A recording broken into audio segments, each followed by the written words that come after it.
Bonjour Raquel. Bonjour Florine. Alors, de quoi vas-tu nous parler aujourd'hui? Bien, je pense que la méditation serait un sujet essentiel à aborder car on me demande pratiquement tous les jours comment méditer. Toi qui D'accord. sais méditer depuis longtemps, qu'est-ce que tu pourras en dire d'ailleurs? Ça m'intéresse. Écoute, moi, depuis que j'ai commencé la méditation, j'ai commencé à porter un regard complètement différent sur le monde. Parce que j'ai remarqué que le monde, en fait, c'était le reflet de mon monde intérieur. Et ça, la méditation, en fait, ça a été une porte immense de découverte de soi. C'est hyper intéressant ce que tu dis parce que du coup on va dans le vif du sujet. Donc tu dis ce que je ressens aussi, c'est-à-dire que tu as conscience que ce qu'on vit à l'extérieur, c'est un aspect de notre intérieur, c'est ça? C'est ça. Alors comment on pourrait dire à des gens qui sont extrêmement gentils, qui font tout bien, quand il leur arrive des bugs? Qu'est-ce qui se passe alors là? Bah, c'est peut-être une opportunité de se poser la question qu'est-ce que l'extérieur vient nous apprendre en fait? De dire s'il y a des bugs, de dire de quelle façon j'ai participé d'une façon ou d'une autre à ce bug-là. Inconsciemment. Inconsciemment, toujours inconsciemment, bien sûr. Ou parfois pour t'aider à évoluer. Parce que des fois, en fait, entre guillemets, tout est OK pour toi, t'as fait Oui. tout bien, mais il Mhm. faut bien qu'on évolue. À un moment donné, on va pas rester des poissons rouges dans notre bocal, on va pas tourner dans notre appartement. Mais je Ah pense que non, non. parfois, il y a des gens, j'en ai rencontré beaucoup, qui avaient tout fait parfaitement dans leur vie, mais ils avaient besoin d'évoluer. C'est-à-dire comprendre des choses. Donc effectivement, il y a des épreuves qui nous sont mises. Et c'est là C'est où la ça? méditation Oui. peut intervenir. Bien sûr. Et d'ailleurs, on dit souvent que c'est dans les moments les plus difficiles qu'on encourage à revenir à la méditation, à revenir à soi et à, se, à observer en fait ce qu'on ressent dans une situation, qu'est-ce qui nous met dans cet état-là, et observer sans juger. En fait, par rapport à ça, on va avoir beaucoup plus de recul pour la situation en fait. C'est super intéressant ce que tu dis parce que du coup, tu es en train de dire que quand on a un problème, la méditation peut aider, mais ce qui est aussi essentiel à dire, c'est méditer avant qu'il y ait le problème.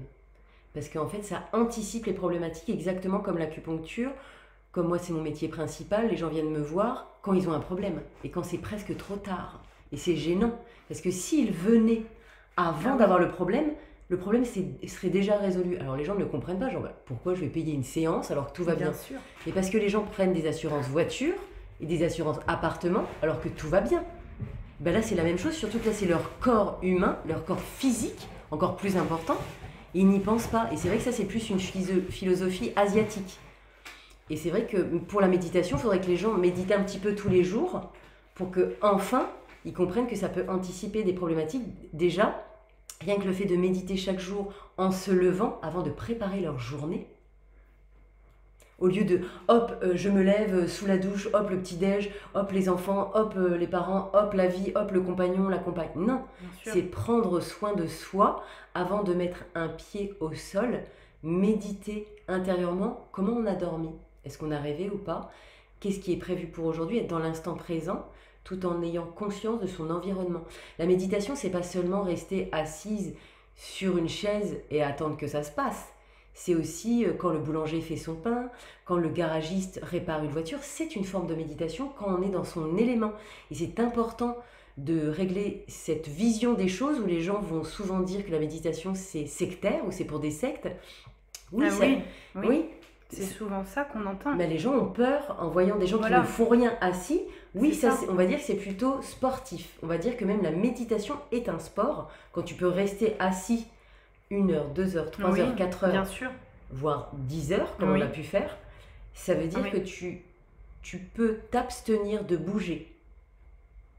Je confie quiconque, franchement, c'est un défi que je donne aux gens, faites-le. Sans aucune pensée. Ils s'assoient et ne pensent pas. Alors j'entends déjà les commentaires genre Oui, non, c'est bien impossible. sûr, c'est pas Mais bien sûr que possible. si, c'est possible.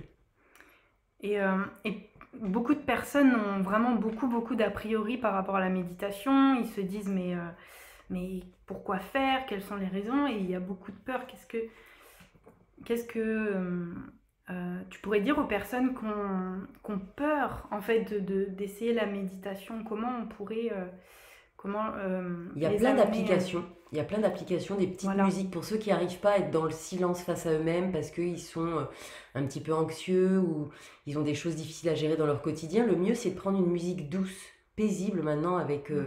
les réseaux sociaux et tout ce qu'on trouve comme musique géniale, une petite fontaine, des chants d'oiseaux. Effectivement, par contre, il faut couper son téléphone, il faut couper son ordinateur, il ne faut pas répondre à la porte, il faut prendre du temps pour soi chaque jour. Le mieux, je vais pas vous mentir, le mieux c'est 1 heure par jour minimum avec vous-même. Donc des fois avec les enfants, le travail, les obligations, dans ce cas-là, au moins 5 minutes par jour. On a tous 5 minutes par jour. Moi je suis mère de famille, j'ai plein de choses à faire, des responsabilités. Je trouve ce temps, même si des fois je ne l'ai pas, je le trouve. Il faut simplement trouver ce temps. Et justement, enfin, par rapport à ça, euh, toi, quand tu as commencé la méditation, quels ont été les bénéfices en fait dans ta vie de tous les jours? Qu'est-ce que tu as pu voir avant la méditation et après en fait Le changement de conscience. Je ne subissais plus les événements. Les événements venaient à moi comme je le souhaitais. Donc c'était assez magique. Alors ce qui n'est pas évident, c'est que des fois ça se perd dans le flux. Parce que c'est pas tout le temps, hein, c'est pas constamment, ça se passe comme tu veux. Mais on va dire que ça se passe beaucoup mieux parce que tu n'es plus dans la réactivité, tu es dans l'observation des choses qui observent. Tu fais ah, j'ai une situation désagréable, comme on peut tous en vivre dans la journée. Tu vas plus réagir, tu vas plus te mettre en colère parce que tu sais que c'est juste un message qui t'est adressé pour toi-même. Tu n'es plus dans la réaction émotionnelle en fait. La méditation permet de t'apaiser les émotions. Parce qu'on peut être très réactif avec toutes les séries qu'il y a à la télé, toutes les musiques un petit peu bien violentes, sûr. je trouve. Bah, C'est... d'ailleurs, voilà, c'est ça, c'est qu'on est constamment, enfin, entre guillemets, en général, on est dans la réaction des événements, on réagit plutôt qu'on agit, en fait, finalement. C'est vrai que la C'est, grosse problématique, c'est ça, et que la méditation apporte un bien-être profond immédiat. C'est arrêter de penser à des choses désagréables. C'est effectivement en principe la méditation, on ne pense à rien. J'ai remarqué, hélas, que depuis toujours on me demande mais comment faire pour ne pas penser. Alors là, je vous avoue que pour moi ça a été une grande question parce que moi la question c'était comment faire pour penser, hein, clairement. Donc c'était Hmm, compliqué pour moi de répondre à cette question, très franchement, hein. Donc l'un ou l'autre, c'est important d'avoir des pensées mais positives. Donc ça, c'est vraiment important. Dès que vous avez des pensées négatives, il faut la hmm, retourner de l'autre côté. Qu'est-ce que hmm. m'apporte cette épreuve? Qu'est-ce que je dois comprendre maintenant? Pour ne plus subir, en fait, tout simplement, pour ne plus être dans le mode victime. On en parlait au niveau des ateliers Reiki. Il faut vraiment prendre son pouvoir. C'est soi-même, son pouvoir personnel. On parlait aussi du mot maître. Moi, clairement, je ne suis pas pour ce terme. Je le trouve galvaudé, je le trouve même dangereux. Parce que, à mon sens, nous sommes notre propre maître, nous-mêmes. Personne n'a à nous dire ce qu'on a à faire. C'est notre cœur, notre maître. À partir du moment où on donne son pouvoir à quelqu'un d'autre, c'est hyper dangereux. C'est carrément, vous dites, ah bah c'est mon maître. Non, non, parce que j'entends souvent le mot maître Reiki. Non, s'il vous plaît. On est en France, les Ouais, maîtres, c'est bien les sûr. avocats. Donc, le maître, c'est nous-mêmes. Personne n'a à nous dire ce qu'on a à faire. Oui, il y a des consignes, il y a des professeurs, mais on peut ne pas être d'accord. Par contre, on reste poli et respectueux. Ça, c'est très important. Qui pourra entendre ce message?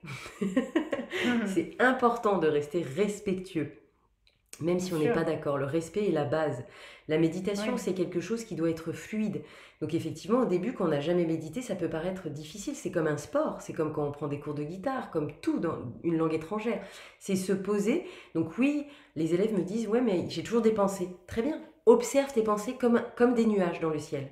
Les pensées sont comme des nuages dans le ciel. On ne s'accroche pas aux nuages. On ne peut pas s'accrocher aux nuages. On ne s'accroche pas aux pensées. Nous ne sommes pas nos pensées. Concrètement, nous ne sommes Voilà. pas nos pensées. Ouais, c'est ça, c'est de venir à se désidentifier des pensées qu'on a. Souvent, les pensées qu'on a, on a l'impression que c'est nous, en fait, de dire, bah tiens, je pense telle chose ou telle croyance ou telle chose, on va penser que c'est nous, en fait.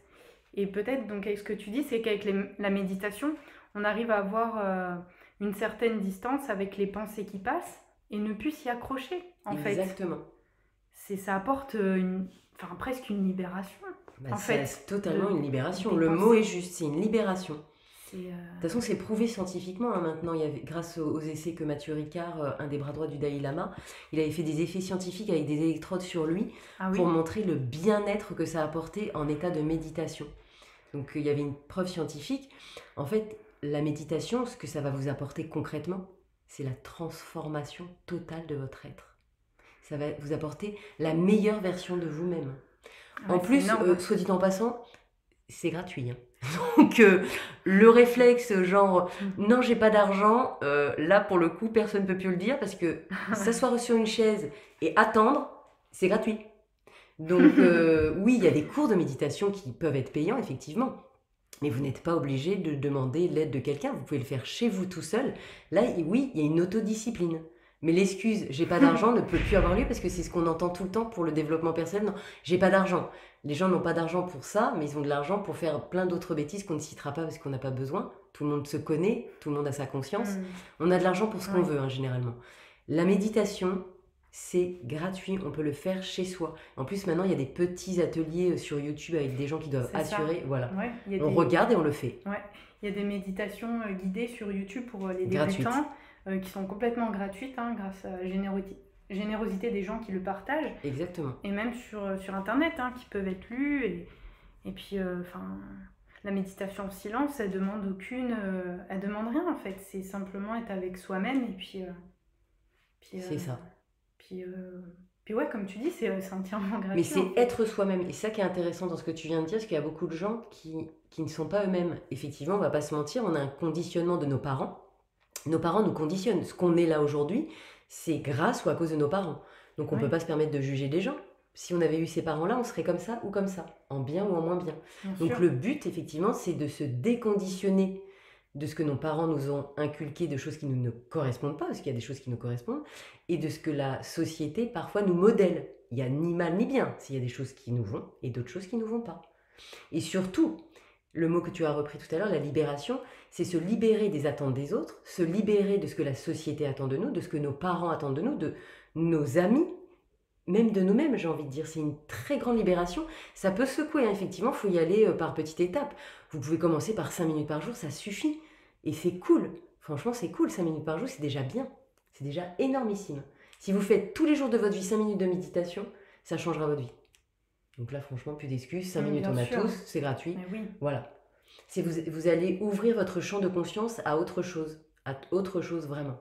Un petit mot de la fin, Florine ? Bah écoute, je pense que on a dit l'essentiel. Après, je pense que oui, j'invite tout le monde à essayer, parce que c'est vraiment, je pense, la plus belle chose qu'on peut expérimenter c'est peut-être énorme de dire ça, mais sur Terre, dans le sens où on peut enfin être en contact avec soi-même et puis voir la vie d'une façon différente, et qui est beaucoup plus belle que tous les conditionnements en fait de la société, de nos parents, de l'école, même s'il y a du positif et du négatif, il n'y a pas de jugement dedans, mais de voir en fait tout le bénéfice que ça apporte au quotidien, c'est magique en fait. Parfait, 100% d'accord. Bonne journée à tous. Bonne méditation. Bonne méditation. Salut.